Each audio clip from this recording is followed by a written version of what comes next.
انا واحده عم كانوا الدليفر واطلب بيتزا. انا بهزر طبعا. هي بيتزا، هي اولا حرف البي. مش هتكلم في البي بقى وكده، احنا هنتكلم في الاي اللي بعديها. حرف الاي بيبقى مكسور شويه يعني الاي، يعني هي بيتزا.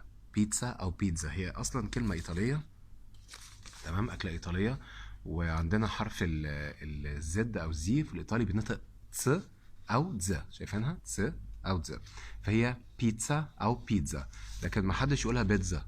بيتزا جاب لك بيتزا، لا مش هينفع طبعا، كده غلط. تمام. في مشكله اللي احنا كنا بنتكلم بلغه عربيه ما بيبقاش عندنا 3 حروف ساكنه لازقين في بعض.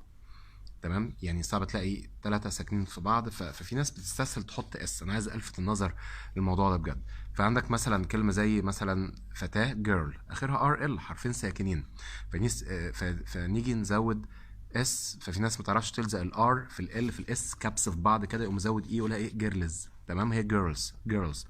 او زي كلمه عالم قلناها قبل كده وورلد، مش وورلد. يقول لك ايه وورلد. ماشي. طيب برضو كلمة منتجات يعني products.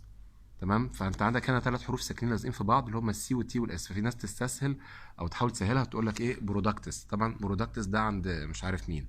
تمام، غلط الكلام ده جدا جدا جدا. اوكي، مفيش حاجه اسمها برودكتس. طيب عندنا بعد كده نشرح بقى درس مفيد كده كويس. يبقى اسمها بيتزا، عندنا برودكت وورلد. كلمة لازم أو كلمة ضروري بالإنجلش عندنا في كذا اختيار. في عندنا must، وفي عندنا should، وفي عندنا have got to. اوكي، عايزين بس نقارن بينهم. يعني في ناس تستخدم must عمال على بطال. I must eat، I must go to the toilet. تمام، ممكن يبقى صح، بس عايزين نفهم must دي تستخدم للإجبار، حاجة إجبارية. تمام، تستخدمها مثلا الامور القانونيه اللي فيها اجبار. فعندك مثلا must زي you must have a passport to travel abroad. you must have a passport يعني جواز سفر. to travel، بص تي او الاو ضعيفه ازاي. to travel abroad عشان تسافر بره.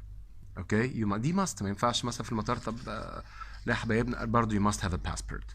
اوكي، بمناسبه passport في ناس بتقولها بالفرنساوي زي باسبور، الناس تقولها زي بازابورت، تحس ان في بلاعه في الشارع، لكن هي باسبورت. يعني احنا قلنا قبل كده لو في كلمتين او سوري كلمه مركبه من مقطعين، باس عدي، بورت مينا او مينا بحري او جوي، فبنزود او نطول النص الاول ونخطف النص الثاني تبقى باسبورت وليس بازابورت. طيب عندنا you must have a passport to travel abroad عشان تسافر بره. امال ايه should يعني اخفها من must شويه. should يعني فيها نصيحه، المفروض. تمام. you should for example بنصحك مثلا you should eat more، you should eat less، زود الاكل قلل، انت حر بقى مش هسجنك عشان كده يعني. اوكي، عندنا بعد كده have got to فيها قوه، فيها عزيمه شويه. اوكي، في اختصار ليها. يعني لو حد بيتابع يشوف في افلام او اغاني بتتكتب زي الجارة كده، جارة منتهى الجارة. ماشي، عندك مثلا لازم نلاقي حل. we gotta find a solution. بالراحه كده. we have got to، قولها ورايا. we gotta برافو حاجه سمعتك. we gotta find a solution. مين يقولها تاني؟ we gotta find a solution، لازم نلاقي حل. او عندنا مثلا well we gotta work harder. we have got to بسرعه، we gotta احنا لازم، work harder.